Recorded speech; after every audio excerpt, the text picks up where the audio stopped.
on remplace chaque valeur par chaque proba par la valeur qui est donnée dans l'énoncé, 6 sur pi carré fois 1 sur n carré. La constante, on la sort de la somme, donc on la met en facteur. Et puis il nous reste la somme des 1 sur n carré. La série, pardon, des 1 sur n carré, ou la somme infinie, si vous voulez, c'est pareil. Une série, c'est une somme infinie. Eh bien, comme le disait Antoine, la série des 1 sur n carré, ça fait pi carré sur 6. OK? Et donc, multiplié par le facteur devant 6 sur pi carré, ça me fait exactement la valeur recherchée 1. Ça va?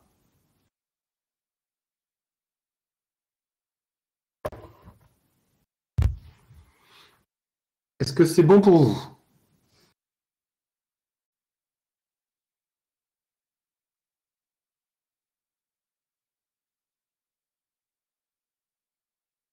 Adrien, Alexis, Antoine, Baptiste, Benjamin, Briac. C'est bon ou pas?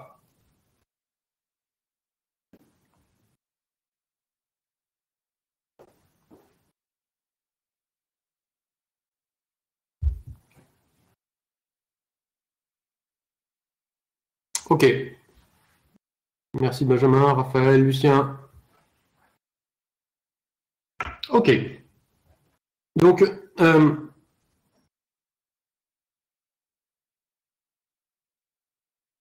vous voyez, pour conclure un petit peu sur, sur cette première question, qu'est-ce qu'on a fait? On a une série 1 sur n carré. OK, je vais l'écrire de manière un peu plus générale. En fait, on a une suite d'entiers positifs. La série de ces entiers converge. Ouais. Eh bien, quand on... OK, je vais dire différemment. En fait, qu'est-ce qu'on a fait ici? On a renormalisé la série des 1 sur n carré.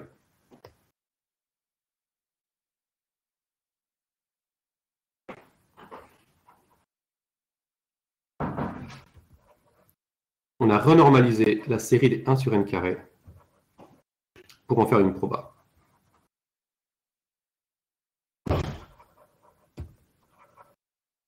Une mesure de probabilité.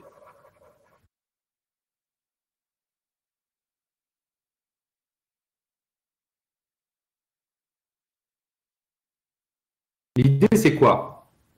L'idée,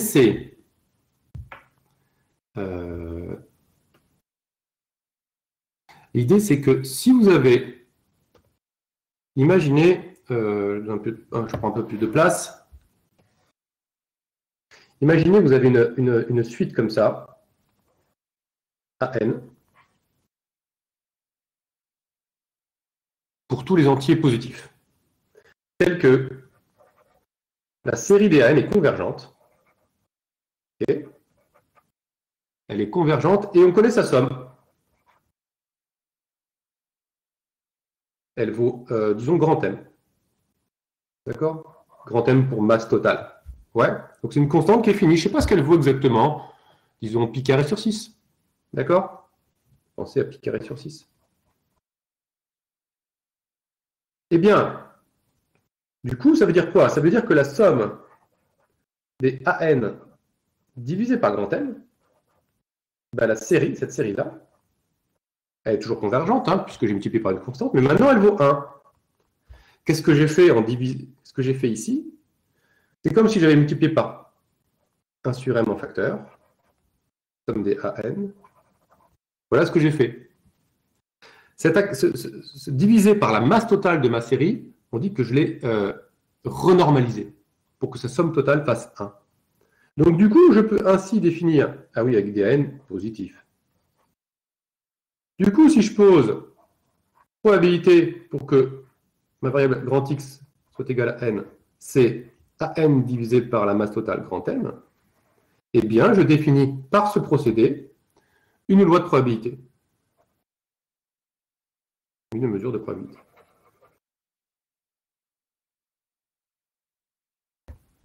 Voilà. C'est une façon, c'est un procédé classique, simple, facile, pour fabriquer des mesures de proba. Vous voyez, vous avez une série de nombres positifs qui est convergente. Notre grand M, sa somme, qu'on la connaisse ou qu'on ne la connaisse pas, finalement. Voilà. On divise chacun des termes AN par la masse totale grand M, et j'obtiens ainsi une mesure de proba. C'est exactement ce qu'on a fait dans cet exercice.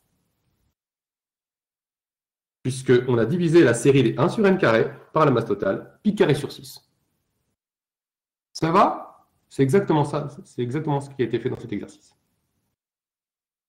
Est-ce que c'est bon pour vous?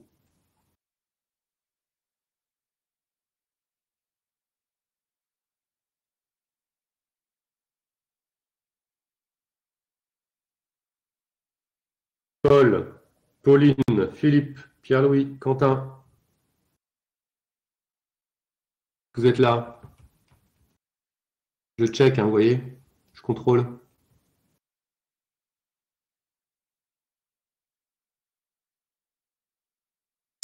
Voilà, donc c'était donc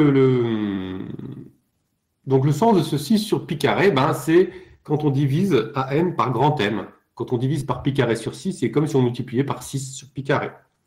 On transforme la série des 1 sur n carré en une loi de probabilité. C'est bon pour vous? Pas de problème? Alors, on passe au deuxièmement. Le deuxièmement, on vous demande quoi? On vous demande montrer que x n'admet pas de moment d'ordre 1. Je vais peut-être essayer de rester sur le même transparent. Non?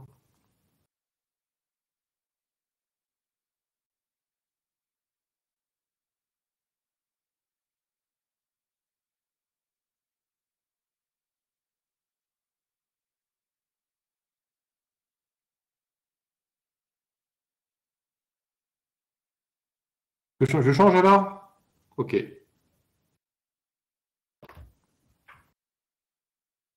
Montrer que la variable à taux grand X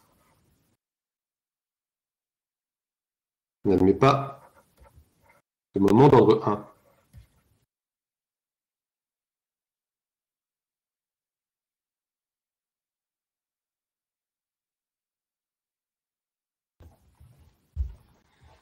OK. Qu'est-ce que ça signifie, ça? Vous avez vu ça dans votre cours.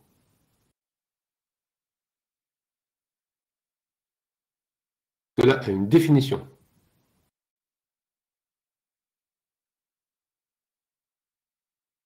Alors, notre variable aléatoire grand X qui vérifie, dont la loi est probabilité pour que grand X est égal n est égal à justement 6 sur pi carré fois 1 sur n2. Ouais.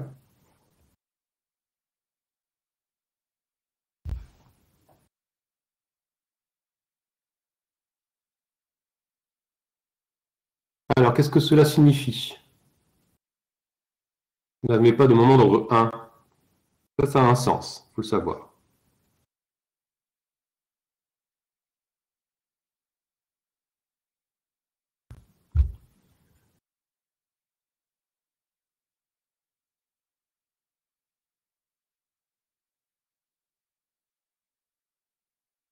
Donc, par définition, on dit que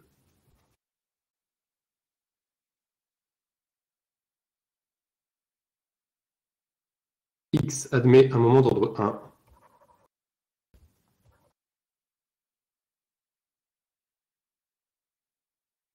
si et seulement si, enfin si et seulement, ouais, si, c'est une définition, si la série de terme général n fois probabilité pour que grand X soit égal à n,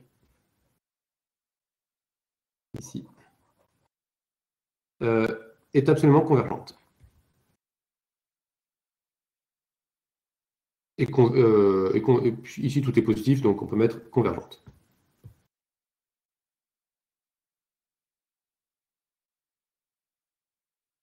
Ouais, voilà la définition.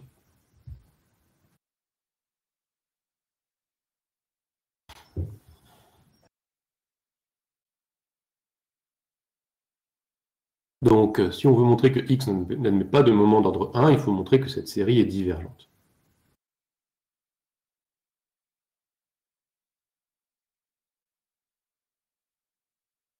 Alors, qu'en pensez-vous? Qu'est-ce que cela vous inspire?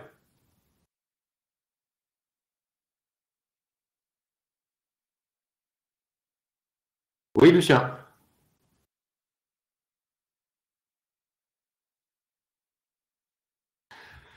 Alors oui, Lucien, bah, tu as raison.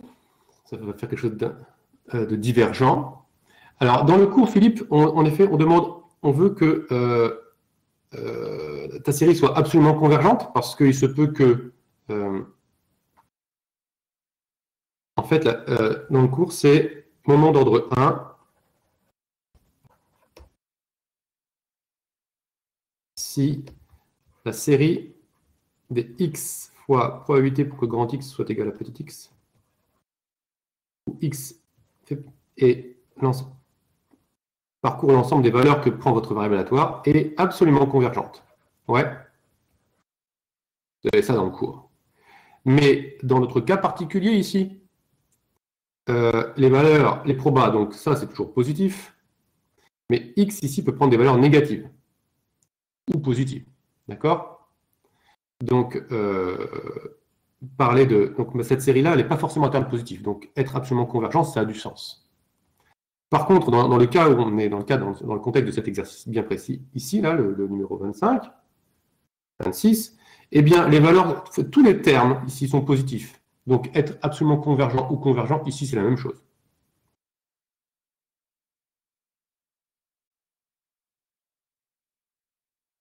Ça répond à ta question, Philippe, c'est bon?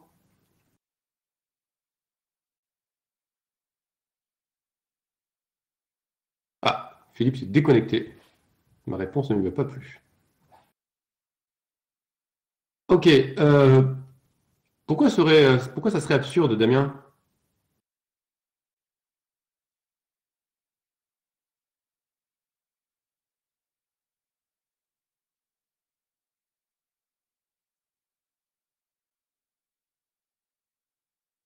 Non, non, c'est pas la peine. Donc en effet, on regarde cette série-là. Donc le terme général de cette série, c'est n fois la probabilité pour que grand X égale n.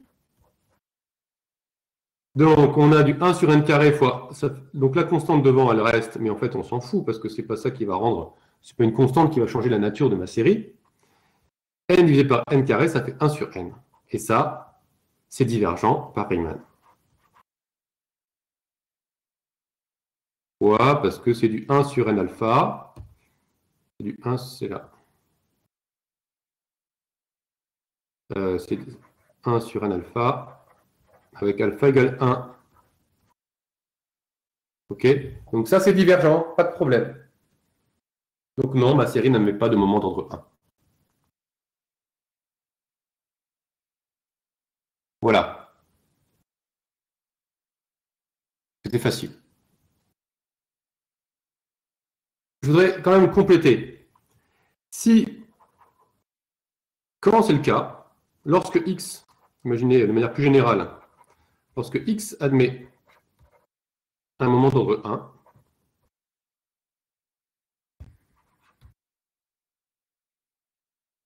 alors, eh bien, donc, cette série est convergente, donc est absolument convergente.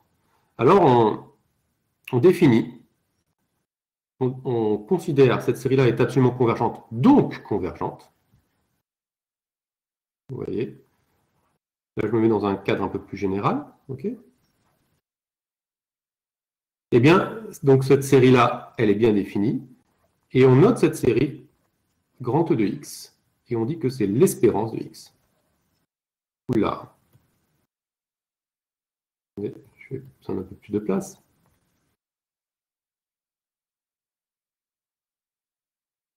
Voilà. Lorsque votre variable aléatoire admet un moment d'ordre 1, c'est-à-dire lorsque cette série est absolument convergente, elle est donc convergente, ce nombre-là a un sens, on peut le définir, la somme de cette série existe. On appelle ça l'espérance de x, et donc c'est la valeur moyenne de x. Ok? Vous voyez? Vous prenez les valeurs de x et vous les pondérez par la proba pour que grand X soit égal à ces valeurs-là. Ouais. C'est exactement quand vous faites quand vous calculez votre moyenne, vous prenez vos notes et vous les multipliez par les coefficients. Ouais, ça vous donne votre moyenne. Ça va ça? Bien. On dit également que x admet un moment d'ordre 2 si, cette fois,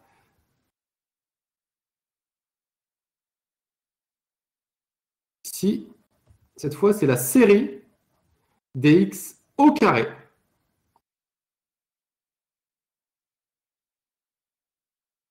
qui est absolument convergente.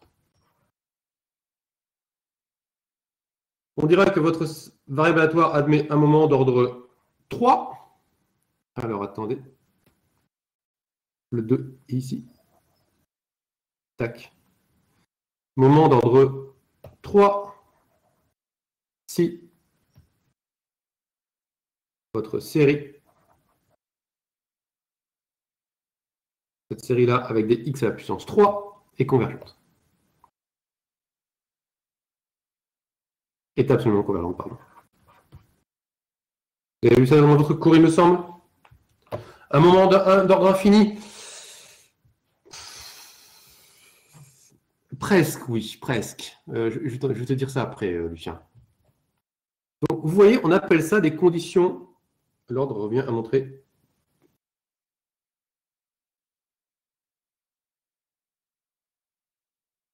Je ne comprends pas ce que tu dis, Hugo. Ouais. Oui, le 2, l'ordre 2, ça correspond à du x à la puissance 2. L'ordre 3, ça correspond à du x à la puissance 3, etc. Ici, x au carré est positif, en effet. Mais pas forcément x cube. Parce que ton x, il peut prendre des valeurs négatives. D'accord? Donc c'est pour ça qu'en général, on dit que cette série-là, elle est absolument convergente. Comme ça, on n'a pas à se soucier si c'est positif ou négatif. Alors, vous voyez, admettre des moments d'ordre 1, 2 ou 3, c'est des conditions, on dit que ce sont des conditions d'intégrabilité pour votre variable aléatoire. Vous voyez ici, notre loi de proba, elle est en 1 sur n carré, donc elle n'admet même pas un moment d'ordre 1. Alors un moment d'ordre 2, vous voyez, si je multiplie ce terme par n carré fois 1 sur n carré, le terme général ne tend même pas vers 0 ici. Donc ma série ne risque pas de converger. Et si j'avais, si je multiplie par n cube, pareil. D'accord? Donc plus votre fonction admettra des moments d'ordre élevé, plus on pourra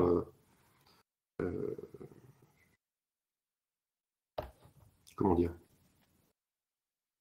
admettre un moment d'ordre 2, ça va nous permettre de définir la variance, par exemple, de votre variable aléatoire. Admettre un moment d'ordre 1, ça nous permet de définir l'espérance. Admettre un moment d'ordre 2, ça va nous permettre de parler de la variance de votre variable aléatoire, etc. OK, donc parfois, vous serez amené à calculer les moments de variable aléatoire. OK. Et en fait, ça revient, pour des variables aléatoires à valeur discrète, ou à valeur entière, ça revient à traiter des séries numériques. Ça va? Alors oui, votre variable aléatoire peut être... Donc, admettre un moment d'ordre 1, 2 ou 3, ça dépend uniquement de la loi de votre série. Vous voyez? Puisque c'est une série dans laquelle intervient uniquement la loi. Ouais. Et il est possible que la loi de votre série décroît tellement vite quand x grandit que votre variable aléatoire admet des moments à tous les ordres. C'est possible. Donc, c'était la question de Lucien qui demandait un moment infini, c'est possible. Oui, c'est possible. Pas vraiment, elle ne met pas vraiment un moment infini, mais on va dire qu'elle admet un moment de tout ordre. Et le dernier message que je voulais vous délivrer concernant ce truc-là, c'est que plus votre proba décroît rapidement avec n, quand elle augmente, et plus votre variable aléatoire admettra des moments d'ordre élevé. Par exemple, si vous avez du 1, imaginez que vous avez du 1 sur n4, eh bien, vous avez des moments d'ordre 1, Ça marche parce que si vous multipliez par n, eh bien 1 sur n4, ça fait du 1 sur n cube, ça converge. Vous aurez également des moments d'ordre 2, okay, puisque n carré divisé par n4, ça fait du 1 sur n carré, ça converge encore. En fait, vous aurez des moments d'ordre... on ira jusqu'à 3, ça ne va pas marcher, mais jusqu'à des moments d'ordre p. Pour tout p plus petit que 3, ça marche. Ah oui, j'ai oublié de vous dire, un moment d'ordre, on n'est pas obligé de prendre des moments d'ordre entier. Un moment d'ordre p, c'est si la série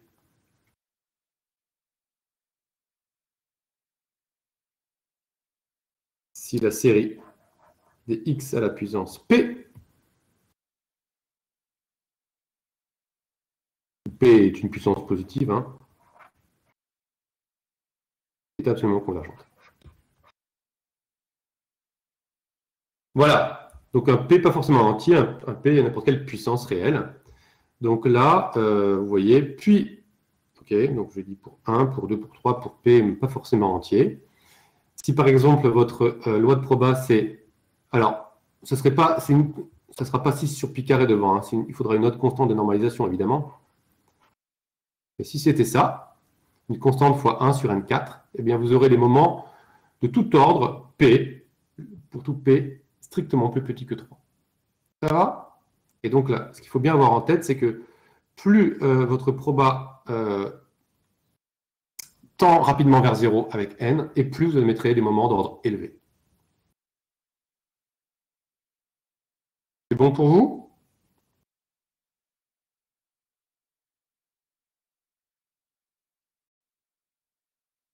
Ok. J'ai peur d'en avoir trop dit. Bien. On passe à l'exercice suivant. Après le 26, le 27.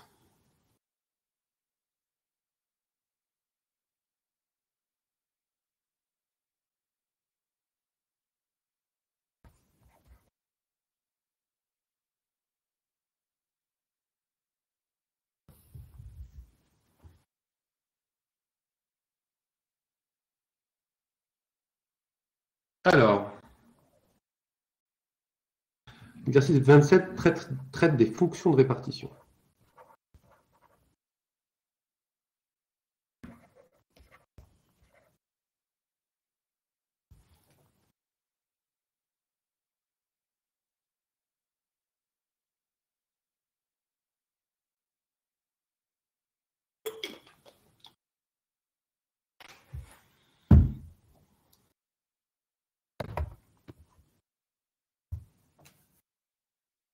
Très bien. Alors, on a x, une variable aléatoire, à valeur réelle, donc qui va d'un espace probabilisé initial qu'on note généralement oméga, et à valeur dans R. Et on note pour tout t réel,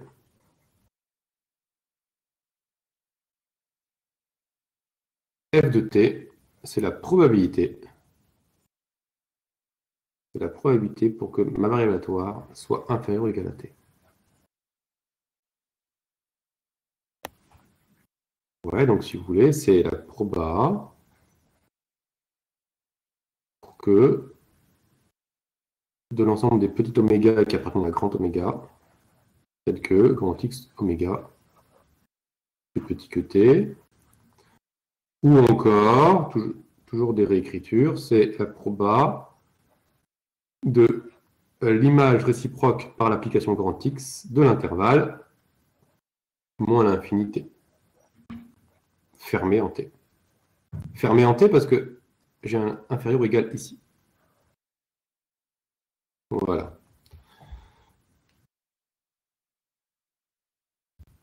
OK. On appelle ça la fonction de répartition. Donc normalement, vous avez vu ça en cours?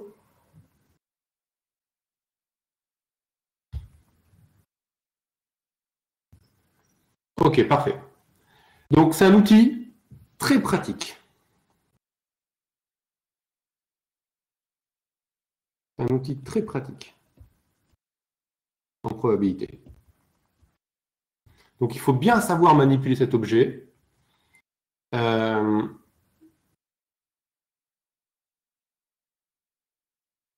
Et comprendre un petit peu son sens. OK? Vous verrez plus tard, ou peut-être vous l'avez déjà vu, que la fonction de répartition, elle caractérise la loi de votre variable aléatoire grand X. Donc, connaître la loi de grand X ou connaître sa fonction de répartition, c'est pareil. Hein, la fonction de répartition contient toute l'information. Hein, vous voyez, donc c'est vraiment important. OK.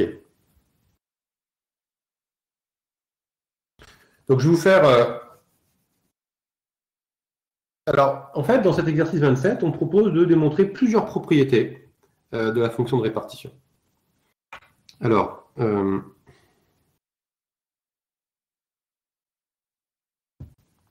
quelques propriétés.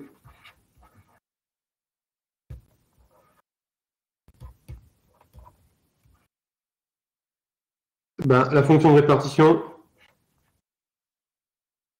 elle est à valeur dans 0, 1.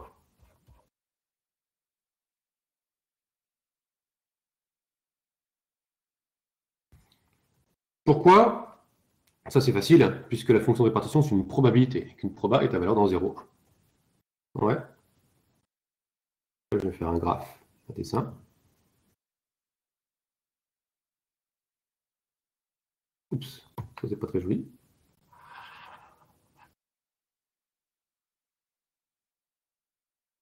Donc là, c'est la valeur 1. Là, c'est la valeur 0. Tac. Moins l'infini, plus l'infini. Donc ma fonction de répartition, elle est à valeur dans 0, 1, elle est définie sur R tout entier. Deuxième propriété, elle est croissante.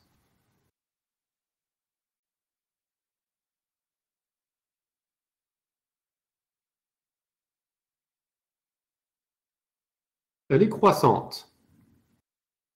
Troisième proposition. Alors, elle est croissante, mais elle peut très bien admettre des plateaux. C'est-à-dire, elle est toute plate à certains endroits. Vous voyez ? Elle est croissante. Et elle tend vers 0 en moins l'infini. Quand t tend vers moins l'infini. Et elle tend vers, c'est-à-dire que... Oula. OK, elle tend vers 0 en moins l'infini. Et elle tend vers 1 en plus l'infini.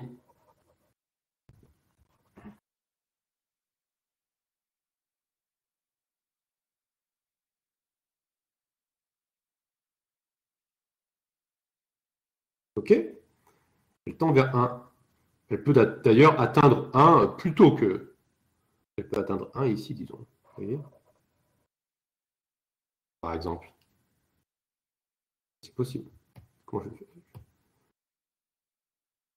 Tac. Là, elle est déjà arrivée à 1. Après, elle reste égale à 1. Et enfin, elle est continue à droite.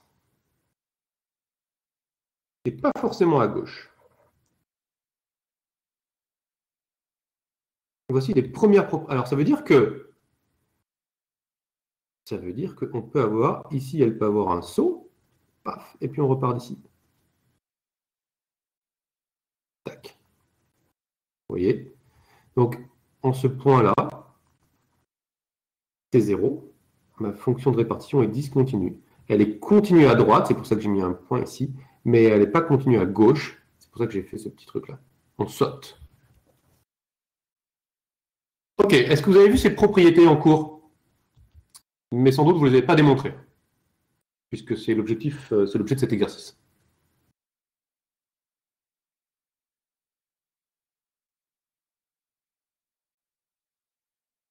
Très bien.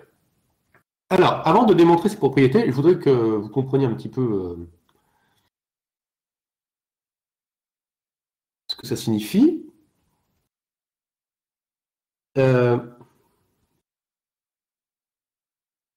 Il faut imaginer que...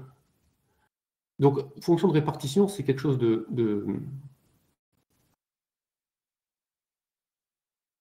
C'est comme quand vous faites les fréquences cumulées. Voilà, c'est une somme cumulée, une fonction de répartition. C'est-à-dire que vous avez ici donc là, je vais essayer de la loi de proba de x, la loi de grand X. Je vais la mettre en rouge plutôt. Hop. Eh bien, vous avez la loi de proba de x, il y a de la masse comme ça. Tac.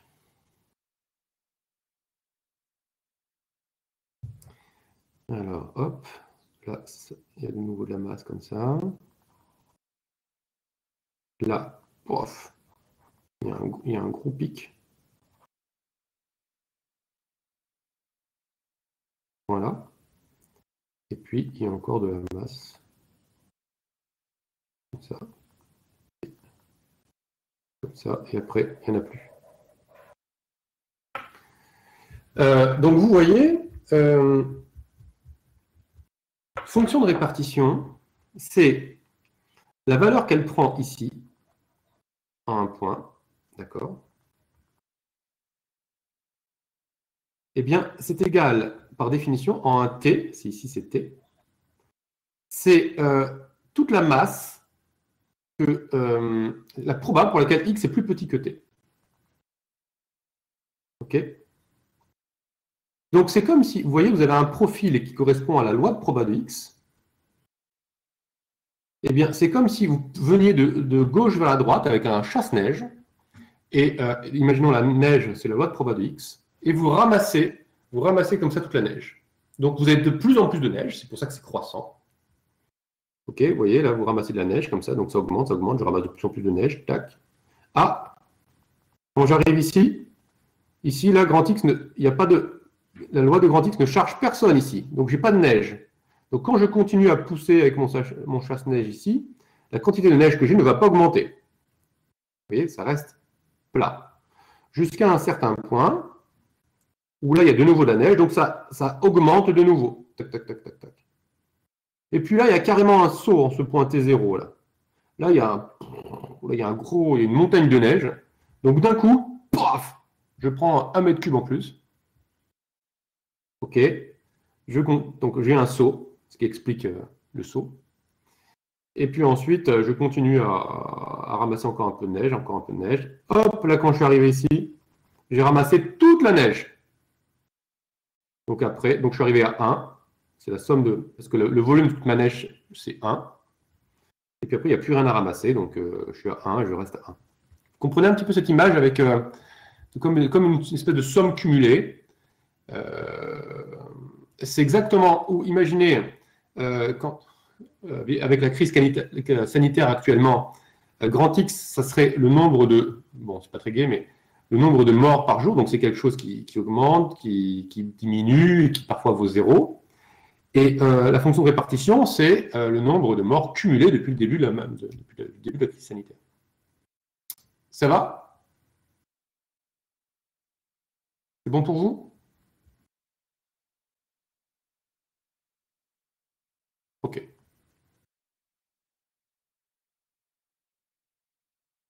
Donc, vous voyez, dans une fonction de répartition, plus ça monte fort, plus la fonction de répartition croît rapidement, plus il y a de... Ça veut dire qu'il y a beaucoup de masse à cet endroit-là. Quand elle n'augmente pas du tout, ça veut dire qu'au contraire, il n'y a aucune masse à cet endroit-là. On ramasse pas de neige, on ramasse pas de neige supplémentaire. D'accord? Ça va cette... Donc, vous voyez, la fonction de répartition, elle décrit très bien la loi de probabilité de x, et vous ne serez pas étonné de voir, peut-être dans quelques cours, que la fonction de répartition, elle caractérise la loi de x. Bien. Alors, on va démontrer... Bon, j'arrête avec mon baratin, j'espère que l'image, vous avez bien compris ce que c'était. De toute façon, vous avez déjà... Oh, OK. En plus, vous l'avez peut-être déjà vu en première année. Donc, le fait que la fonction de répartition soit comprise entre 0 et 1, ça, on a dit, c'est facile. Le fait que f est croissante, on va le démontrer maintenant. Et on va démontrer aussi le fait que la limite f tend vers 1 quand t tend vers plus l'infini. C'est l'objectif de l'exercice. Alors, c'est décomposé en plusieurs étapes, mais c'est l'objectif. OK? On commence par le deuxièmement? Bon, c'est le premièrement de votre exercice. Alors, pour le deuxièmement, montrer que pour tout S plus petit que T, montrant que f de S est plus petit que f de T. On veut montrer que la fonction de répartition, elle est croissante au sens large.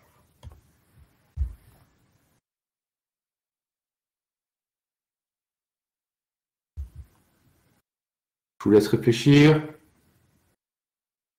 30 secondes.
Alors, des idées?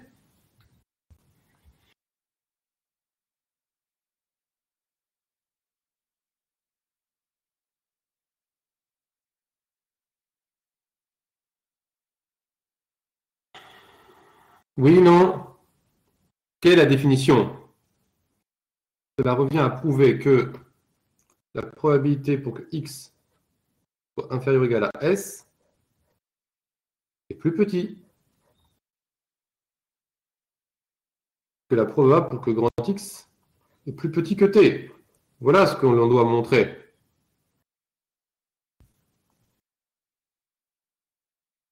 Et alors, dur ça à montrer ou pas? Qu'est-ce qu'il suffit de dire?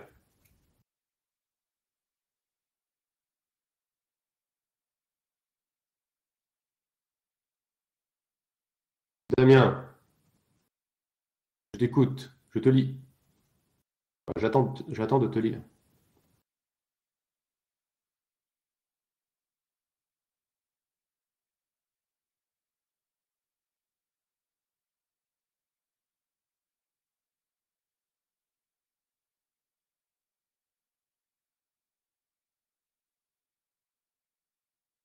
Alors, pas tout à fait.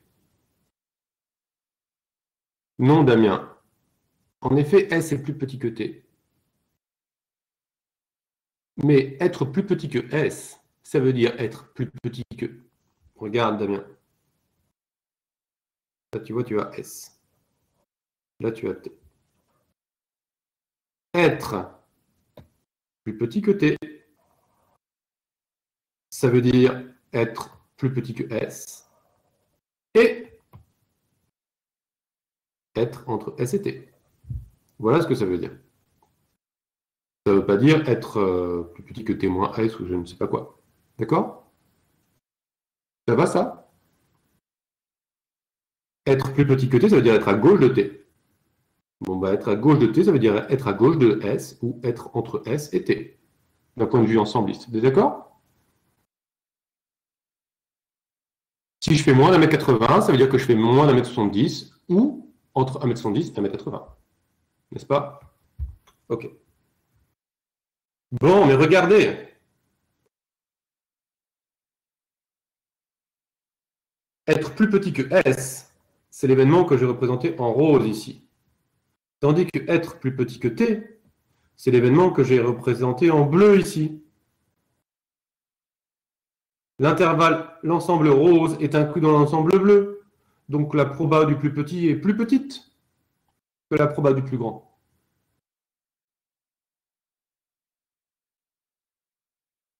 X plus petit que S. Puisque S est plus petit que T, eh bien, si vous êtes inférieur à S, alors vous êtes inférieur à T. Attendez, je vais changer de slide.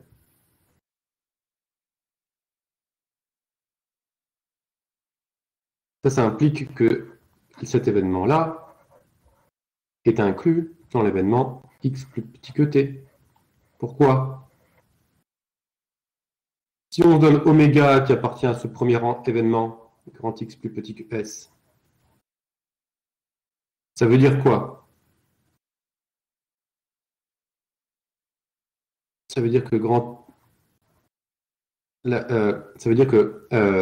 grand X pris en oméga est plus petit que S. Voilà ce que ça signifie. D'accord? Mais si grand X d'oméga est plus petit que S, il est également plus petit que T, puisqu'on a choisi S plus petit que T. Donc, oméga est également dans l'ensemble grand X plus petit que T. Vous comprenez? Ce que je viens de démontrer que tous les éléments de cet ensemble étaient également dans celui-ci, ce qui signifie bien que cet ensemble-là est inclus dans celui-ci. Voilà. Donc, dès que S est plus petit que T, cet ensemble est inclus dans celui-là. Et quand vous avez une mesure de probabilité, et que vous avez un ensemble inclus dans un autre, la proba du premier est plus petite que la proba du second. Est une probabilité.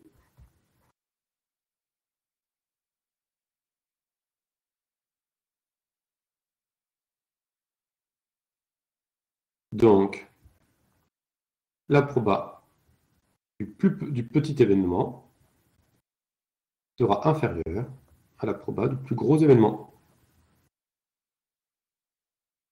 Or, ça, c'est la fonction de répartition prise en S. Et ça, c'est la fonction de répartition de grand X prise en T. Ouais. Et ben voilà, on a montré que c'était croissant.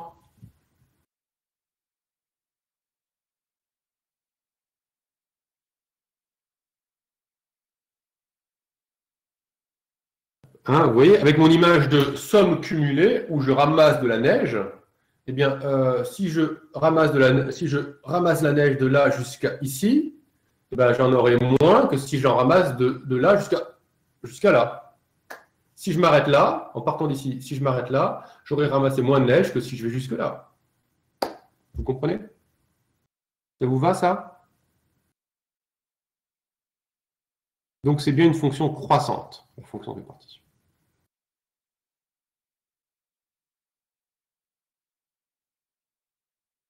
Est-ce que c'est bon pour vous?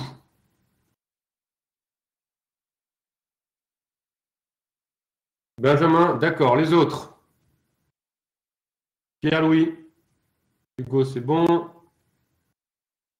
OK.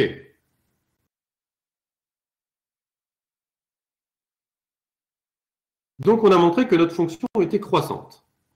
Maintenant, dans la suite de l'exercice, on se propose de montrer en plusieurs étapes que votre fonction de répartition, elle tend vers 1 en plus infini.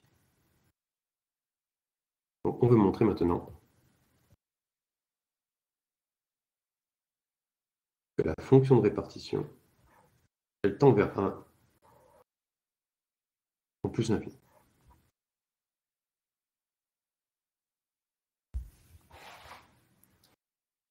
Ouais.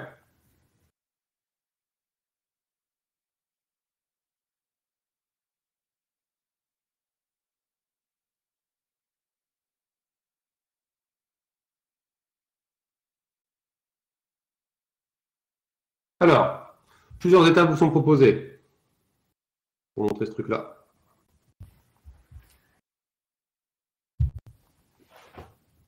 Donc là, dans l'exercice 27, c'était le 1 et le 2 qu'on vient de faire.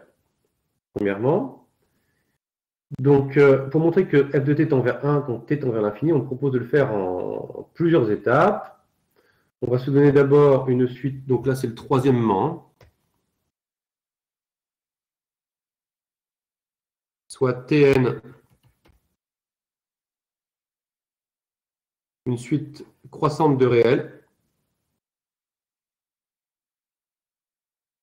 suite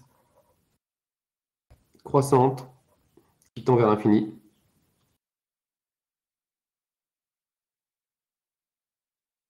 En n tend vers plus l'infini, d'accord? Donc on a une suite croissante de réels. Et on vous demande de montrer que la suite AN est une suite croissante d'événements.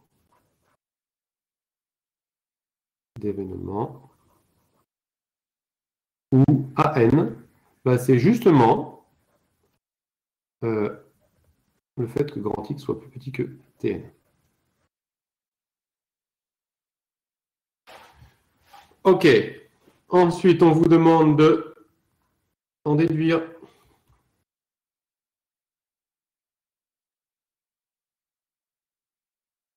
que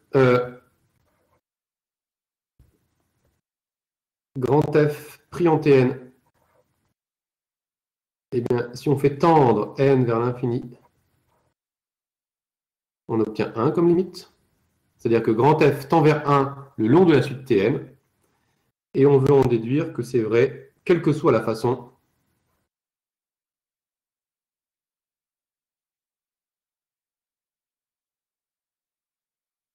de tendre vers plus l'infini.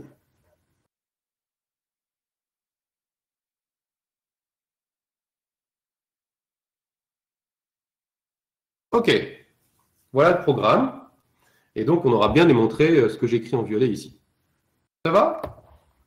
Donc, vous voyez, cette démonstration, elle est décomposée en 3 étapes.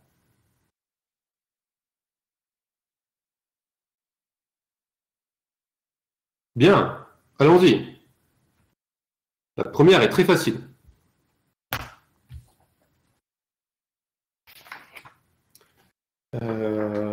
On s'arrête à 45, donc il faudrait qu'à 30, on ait fini cet exercice, parce que le dernier, il est court, mais il faut qu'on ait au moins un quart d'heure pour le faire. Donc, il nous reste 16 minutes pour terminer cet exercice.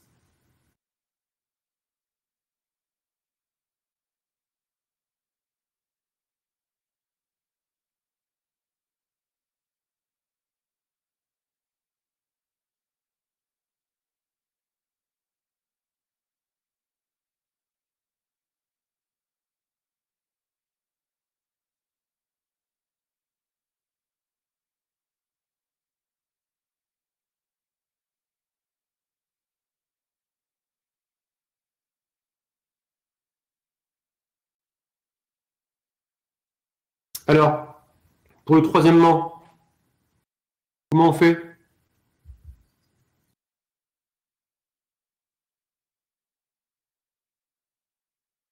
Ah, ça veut dire quoi que AN est une suite croissante?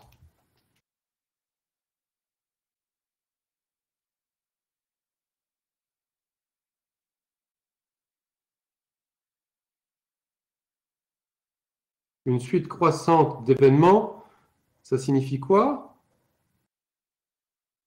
Ça signifie que pour tout indice n, eh bien, AN est inclus dans n plus 1. Qui lui-même sera inclus dans n plus 2, etc., etc., etc. Donc vous avez une suite d'ensembles qui grossissent au fur et à mesure que n augmente. C'est ça une suite croissante d'événements. Croissant au sens ensembliste, au sens de l'inclusion. Alors, est-ce que c'est clair que AN est inclus dans n plus 1?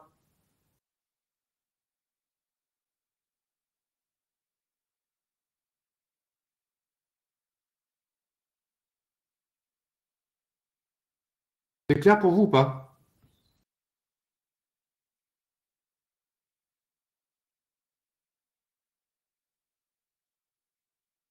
A priori non. Alors comment on peut faire ça? En s'inspirant de la question précédente, par exemple.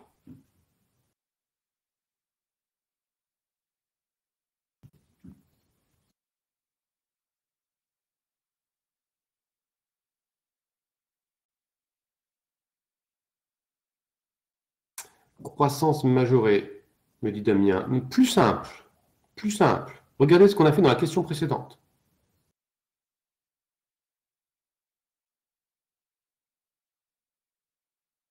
Voilà, Michael, tout à fait. Dans la question précédente, on a montré que si S était plus petit que T, alors l'événement X plus petit que S était inclus dans l'événement X plus petit que T. Donc si vous remplacez S par Tn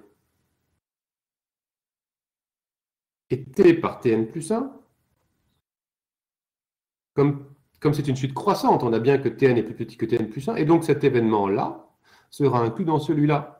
Or, le premier, c'est An, et le second, c'est An plus 1. Donc An est inclus dans N plus 1, puisque Tn est plus petit que Tn plus 1. C'est clair, ça? C'est une conséquence directe de la question précédente.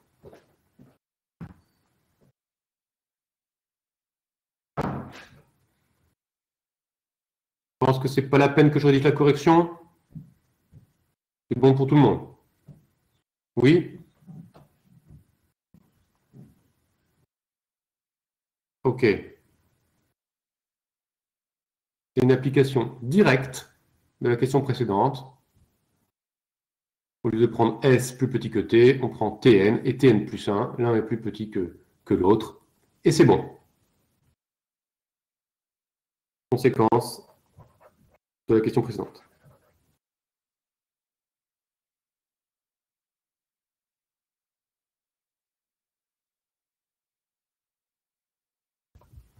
OK. Alors, on voudrait en déduire maintenant. On va passer à la question 4, du coup. On voudrait en déduire que le long de cette suite Tn, votre fonction de répartition grand F tend vers 1.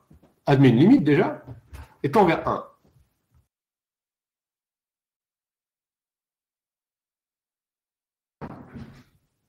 Qu'en pensez-vous? On va pouvoir peut-être ici utiliser ce que racontait Damien, ce que proposait Damien. Savoir de la... Enfin, je ne sais pas trop ce que tu entends par croissance majorée, mais enfin si. Tu parlais d'ici, toi. Ok, bien sûr. Pourquoi pas? Je t'accorde le bénéfice du doute, Damien. Alors, est-ce que tu peux me...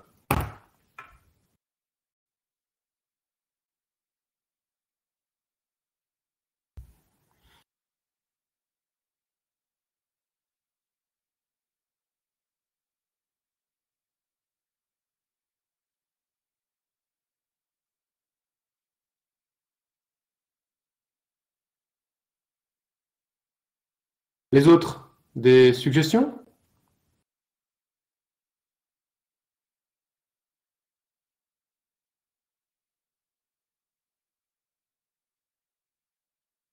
Alors, en effet,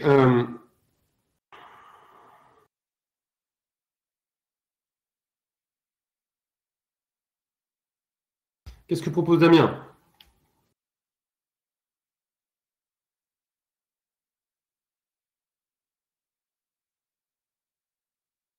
Damien, qu'est-ce qu'il propose? Il dit que f de Tn, c'est la probabilité, par définition, pour que grand X soit plus petit que Tn. Oui, là, je n'ai pas dit grand-chose, j'ai juste utilisé la définition de la fonction de répartition. Ah oui, mais ce x plus petit que Tn, c'est justement n. Donc ça, c'est la probabilité de n. Ouais. Ok. On vient de démontrer quoi sur les événements AN? Qu'ils formaient une suite croissante. Ok. Puisque les AN forment une suite croissante, ça c'est par la question 3, et que P est une mesure de probabilité, alors la proba de AN est plus petite que la proba de N plus 1. Ok. Qui par définition vaut fonction de répartition prise en Tn plus 1.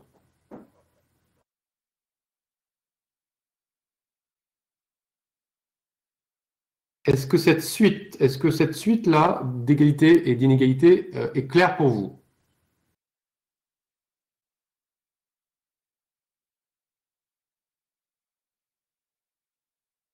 C'est bon pour vous, ça? Allô? C'est bon pour Noah? J'ai l'impression que vous avez... D'un point de vue logique, il n'y a pas grand-chose à dire, mais j'ai l'impression que vous avez un petit peu de mal encore avec les fonctions de répartition et les probabilités. Donc, et la notion de ce que représentent les événements. Donc, c'est pour ça que je pose la question. Donc, une fois qu'on a fait ce petit raisonnement-là, on comprend, on en déduit que la suite grand F de Tn, eh bien, elle est croissante. Cette suite prise en n, eh bien, elle est croissante. Ouais. Et j'ai montré pour un n générique, j'ai montré que la fonction de répartition prise en Tn était plus petite que la même quantité, mais en n plus 1. Oui. Donc, cette suite est croissante, premièrement. Et deuxièmement, eh ben, cette suite est majorée.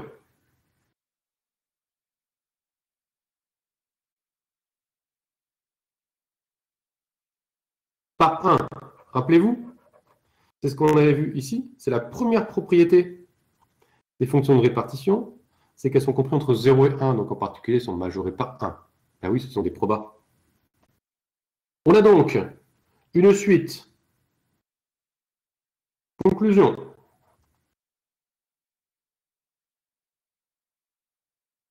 On a une suite qui est croissante et majorée par 1. Elle est donc convergente.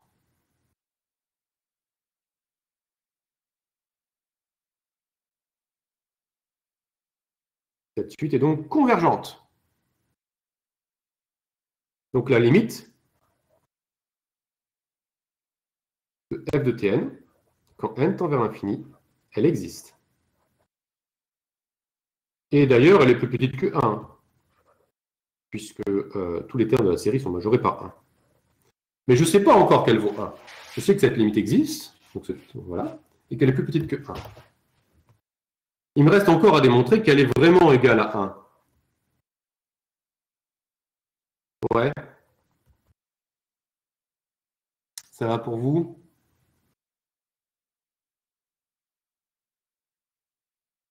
Est-ce que vous êtes d'accord avec ce raisonnement que Damien a suggéré et que j'ai rédigé en détail?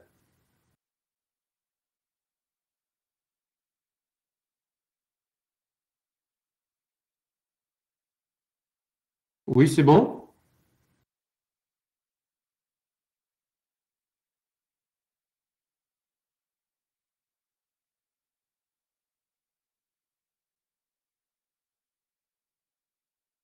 Pas de questions?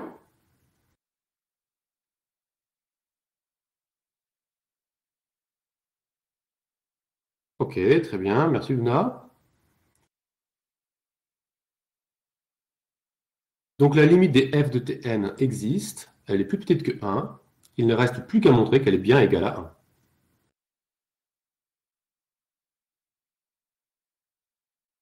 Alors, comment va-t-on faire ça?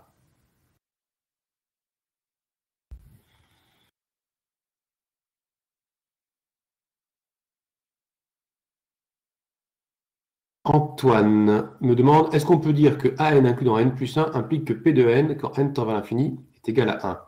Non. L'inclusion des an dans n plus 1, ça te permet de dire que la suite des probas de an est croissante. C'est-à-dire que les f de Tn ici, ça c'est la même chose que la proba de n, cette suite-là est croissante. Et comme on a affaire à des probas, elles sont toutes majorées par 1, une suite croissante est majorée, elles convergent.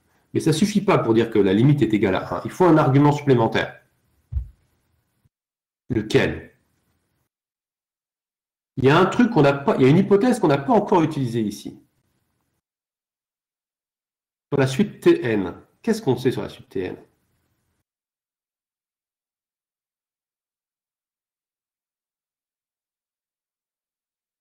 Ah bah non, justement, elle n'est pas bornée la suite Tn. On sait deux choses sur la suite Tn. On sait qu'elle est croissante et qu'elle tend vers plus l'infini. Jusqu'à présent, on a utilisé uniquement la croissance de la suite. On n'a pas encore utilisé que notre suite Tn tendait vers l'infini. Il serait peut-être temps de le faire.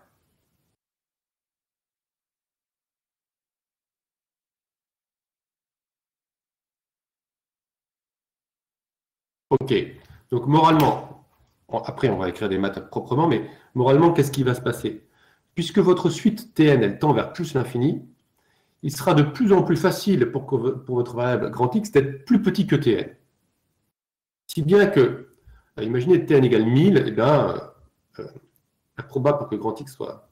Il y a beaucoup de chances pour que grand X soit petit que Tn, petit que 1000.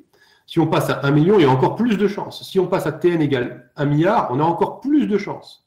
Vous voyez, donc, en augmentant Tn comme ça, et en faisant tendre Tn vers l'infini, finalement, on va réussir à attraper tous les éléments de grand oméga. On va remplir tout l'espace de probabilité grand oméga.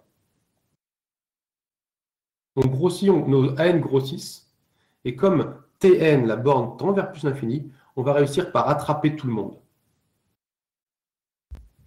Ouais. Et comme la probabilité de l'univers tout entier oméga est égale à 1, bah, c'est ça qui va nous donner notre limite. Voilà, ça c'est l'idée. Ça vous va? Vous me l'achetez ou pas?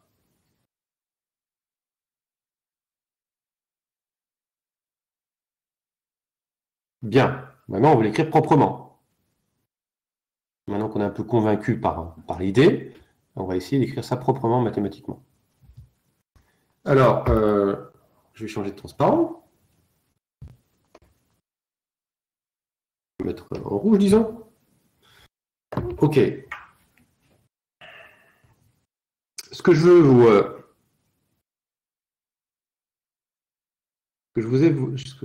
vous ai raconté, c'est que l'union croissante des événements AN, ça c'est une union croissante. Je vais mettre un petit pour indiquer que c'est une union croissante. L'union croissante de ces événements, c'est oméga tout entier.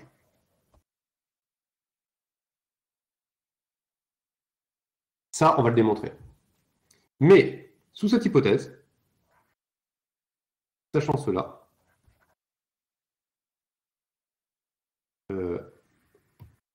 alors, plutôt, dès lors, pas mal dès lors. Dès lors quoi? Eh bien, f de Tn, c'est la probabilité de l'événement AN. Alors attendez, on ne va pas le faire comme ça. On ne va pas le faire comme ça.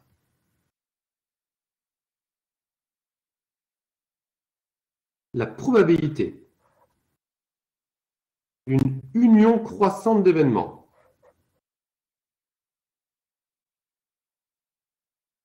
quand n est plus grand que 1, eh bien ça, c'est égal à la limite des probabilités.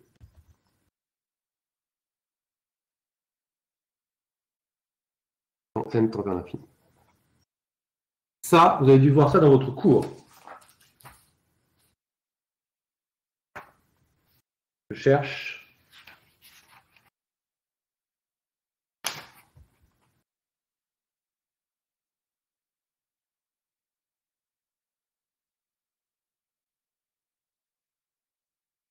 Je ne le vois pas pour l'instant. Je vais le chercher tout à l'heure. Je ne le vois pas. Vous l'avez vu en cours, ça? Oui, non? Ok, parfait. Donc, vous voyez, c'est un résultat assez... on y croit à ce truc-là, puisque vous avez des AN, ça c'est AN, qui augmentent. AN plus 1, AN plus 2. Il est clair que quand on interprète une probabilité comme la surface d'une patate, l'aire des AN augmente elle aussi. Donc, voilà.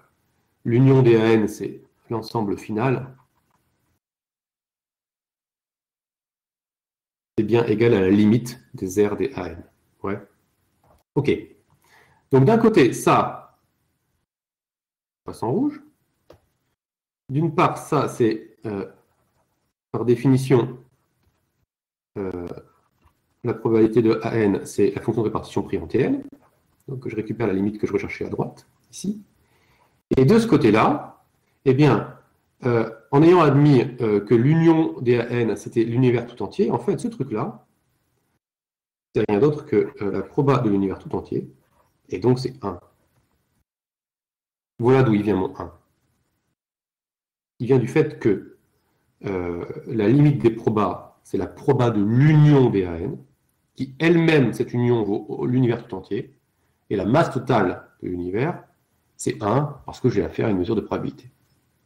Oui. Donc il ne me reste plus qu'à démontrer, pour que cette ligne, pour que tout soit complet, il ne me reste plus qu'à démontrer étoile. L'égalité étoile. Je suis un peu en retard par rapport à mon timing, donc je vais un petit peu accélérer. OK. On veut montrer ce truc-là. Alors, on doit procéder par double inclusion. La première, c'est-à-dire que l'union des AN est inclus dans oméga. Bah, c'est évident, puisque AN, chaque événement est inclus dans oméga. Donc, comme ils sont tous inclus dans oméga, évidemment, AN, c'est un événement. Donc l'union des AN est aussi inclus dans oméga. Pas de problème. Maintenant, dans l'autre sens, je vais montrer que oméga est inclus dans l'union des AN. Cela revient à montrer que tout élément de grand oméga est dans l'union des AN. Alors, allons-y, on donne un élément quelconque, mais fixé, petit oméga, un élément petit oméga de grand oméga. Est-ce qu'il appartient à un certain AN? Oméga appartient, c'est la question qu'on se pose, à un certain AN qui est grand X plus petit que Tn.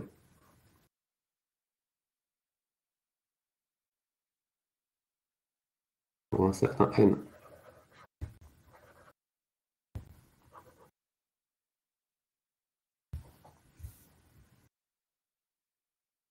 Bah oui.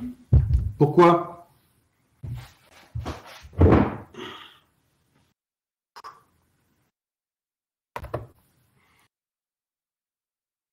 Grand X de oméga, c'est un nombre réel. Oula.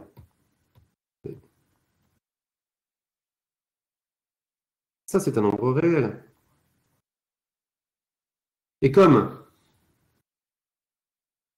la suite Tn tend vers l'infini,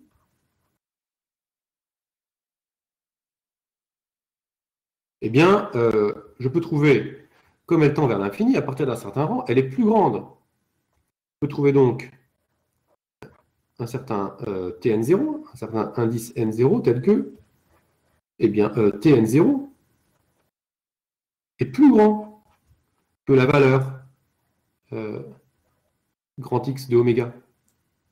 Ça signifie quoi? Cela signifie que, comme grand X de oméga est plus petit que Tn0, ça veut bien dire que oméga, il appartient à l'événement grand X plus petit que Tn0, qui est l'événement à N0. Donc j'ai bien trouvé un indice, petit n, en l'occurrence je vais noter N0, pour lequel, tel que mon élément petit oméga appartient à cet ensemble grand A de N0. Il est dans la 1,2, il est donc dans l'union des AN.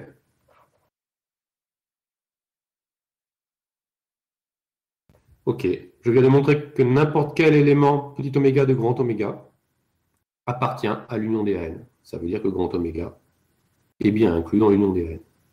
Je vais procéder par double inclusion. Je vais donc montrer mon égalité étoile. Est-ce que c'est OK pour vous?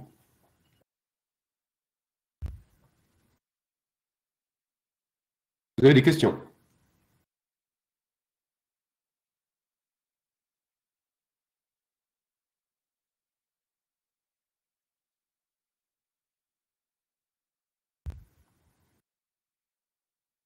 Je vous écoute.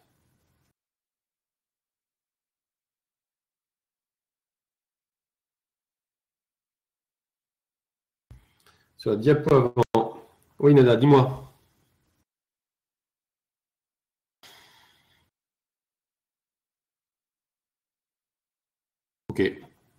C'est tout.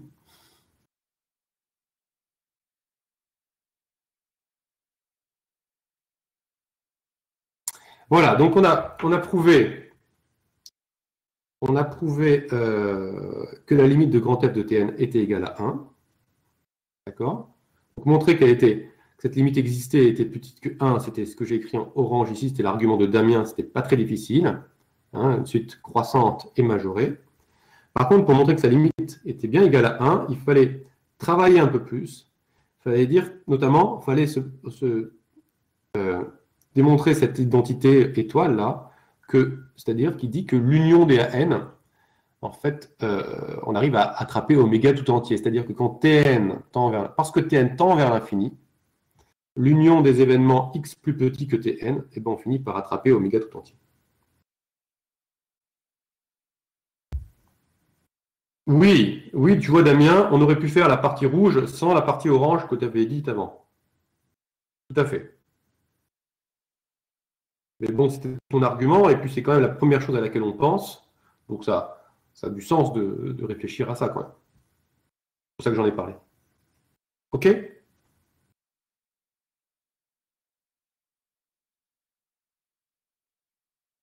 Bien. Je ne vais pas faire la dernière question, parce que dans les 6 minutes qui me restent, je veux traiter l'exercice suivant. Donc je vous laisse la dernière question. Juste pour vous dire que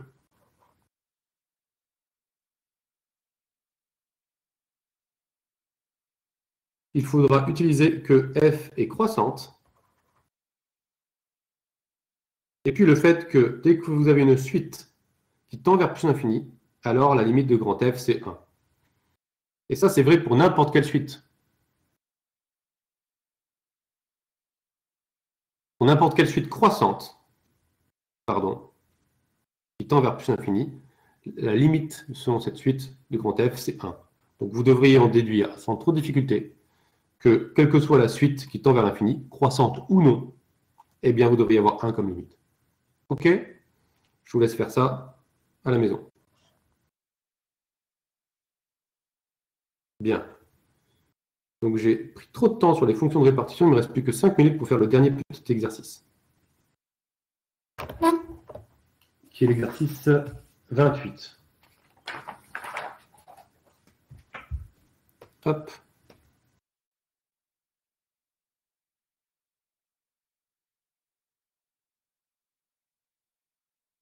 Bien.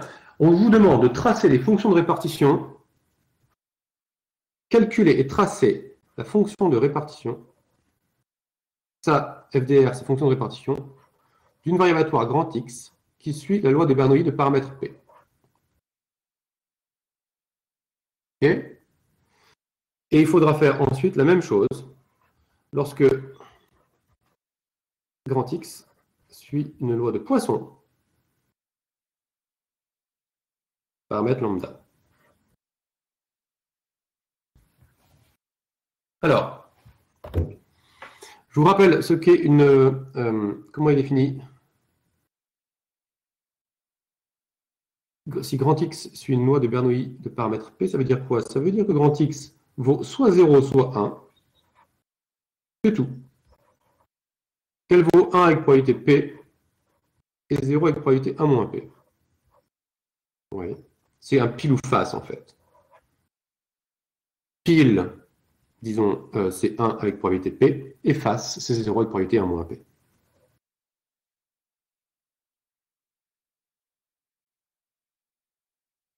OK. On se demande quelle est la valeur de la fonction de répartition pour tout est réel. Alors, vous voyez, ce qui peut être un peu perturbant au départ, c'est que votre variable aléatoire ne prend que 2 valeurs, 0 et 1, et pourtant sa fonction de répartition est définie pour tout est réel. Donc, si t est plus petit que 0, strictement, eh bien, la fonction de répartition, c'est la proba pour que grand X soit inférieur ou égal à t. Ah oui, mais comme grand X ne charge que 0, 1, la proba pour que grand X soit strictement négatif, Et bien, ça, c'est 0. Donc, avant 0,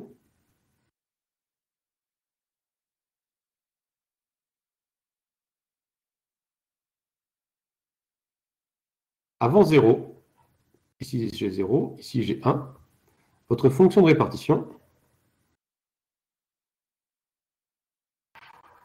elle est nulle. Et en 0, qu'est-ce qu'elle vaut? La fonction de répartition en 0, c'est la probabilité pour que grand X soit inférieur ou égal à 0. Ok? Bah, c'est la probabilité pour que grand X soit strictement plus petit que 0, plus la probabilité pour que grand X soit égal à 0. Être inférieur ou égal à 0, c'est soit être strictement plus petit que 0, ou, union disjointe, être égal à 0. Ce premier terme est nul. Hein, ce qu'on a vu avant. Par contre, celui-là, par définition, il vaut 1 moins P. Donc là, en 0, j'ai un saut dans ma fonction de répartition et je grimpe en 1 moins P. En 0, ma fonction de répartition vaut 1 moins P. Ici. D'accord? Donc si vous voulez, ça, ce saut-là,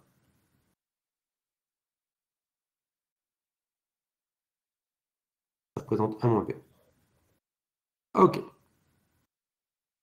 Maintenant, si t est compris entre 0 et 1 strictement, eh bien, la proba pour que x soit inférieur ou égal à t, qu'est-ce que j'ai? Ben, j'ai la proba pour que grand x soit inférieur ou égal à 0. Plus je décompose la proba pour que grand X soit compris strictement entre 0 et t.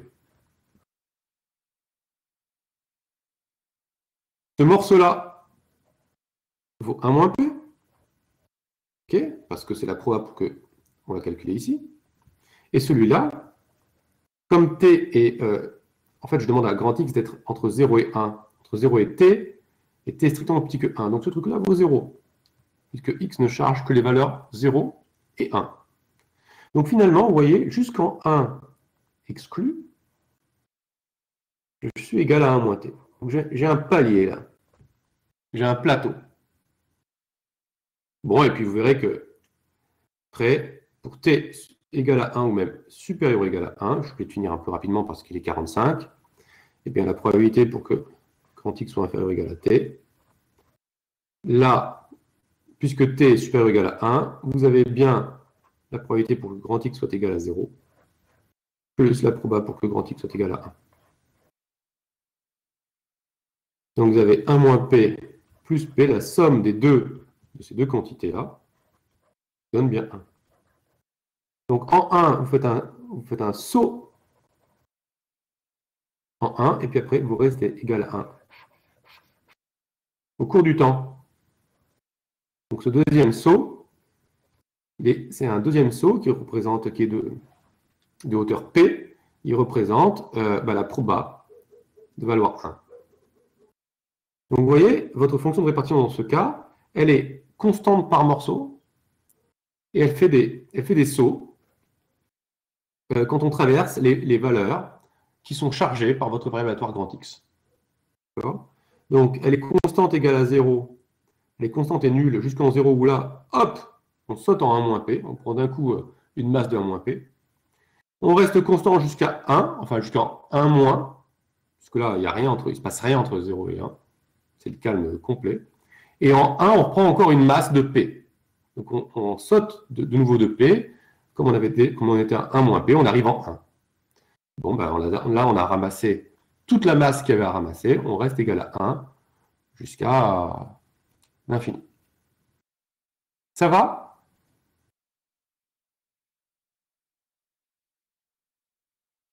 Bon, c'était un cas très simple. Je fais ça un peu rapidement parce que on est un petit peu en retard. Je vous laisse faire le cas de la loi de Poisson. Je vous rappelle que votre variable aléatoire grand X suit une loi de Poisson. Ça signifie que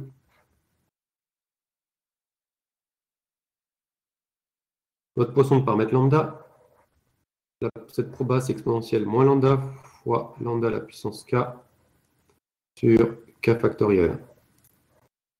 Alors, on vous demande tracer, calculer les premiers termes pour un lambda donné, si vous voulez. Tracer le début de votre fonction de répartition.